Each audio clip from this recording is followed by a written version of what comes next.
Good morning, Mr. President. Good morning. It is my honor to meet with you.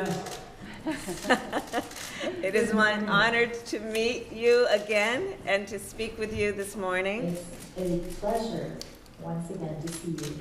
And I'm sure I don't need to say, but I will, that Mexico is our closest neighbor, and we share a border, of course, but we also share the values of dignity and respect. We share the bonds of family and friendship, and we also share, of course, a long, deep, and complex history. We have put in the work, however, that I believe is required to build a productive partnership and to build on the work we have done in the past. And this partnership, I believe, couldn't be more important today. Our nations face serious challenges, COVID being an obvious one, economic repercussions coming from the COVID pandemic, as well as the surge of migrants arriving at our shared border.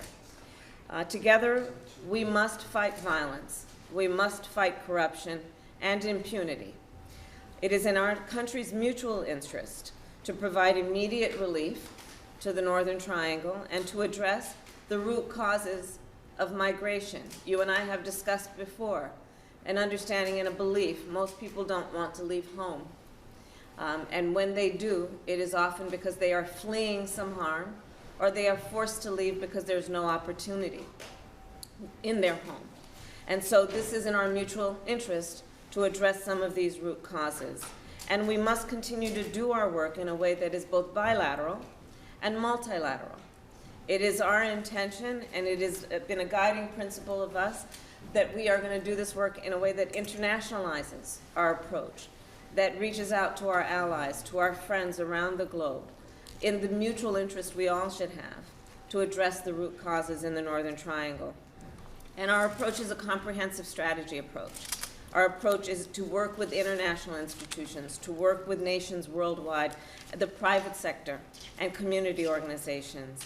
And all of that being said, Mr. President, I believe there's one more thing that our nations share, and it is the belief that together we can make progress and we can create and build a sense of hope for the people of the Northern Triangle for the future. And so, Mr. President, again, it is my honor to meet with you, and I look forward to visiting with you in person in June. And with that, I thank you for joining us this morning. Bueno, pues de nuevo, mucho gusto. Once again, it is a pleasure to see you again, and I celebrate this meeting. It is my hope that this will be a permanent and constant relationship between us. I believe that this was a very positive, a very good decision, and we thank President Biden for naming you to lead all things related to migration. This is a topic, as I understand, that is very important to President Biden, as you have been appointed as Vice President to lead all efforts regarding these issues. It is in our best interests, based on our political, historical, and friendship relations. Sometimes there have been differences among us. However,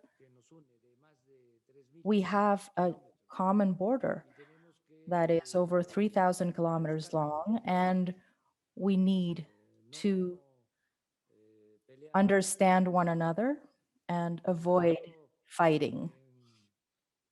I was saying to President Biden last time we met that when our relations were not completely positive between our countries, Our president, Porfirio Diaz, at a time during his administration, would say, "Poor Mexico, so far from God and so close to the United States."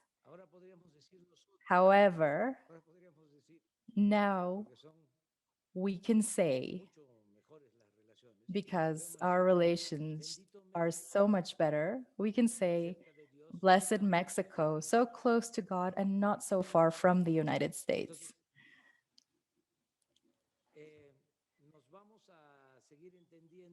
So I am sure we will keep understanding one another. We have so many things in common, and we are in agreement when it comes to the policies that you are undertaking when it comes to migration, and we will help. That is what I can say as of now. You can count on us. We have a specific proposal that I believe could be convenient for us, but I will leave that for later. Well, thank you, Mr. President. I look forward to our conversation. We have many details to discuss, and I will bid farewell to the press that are in our room right now so we can begin our discussion, and I look forward to it. Thank you, Mr. President.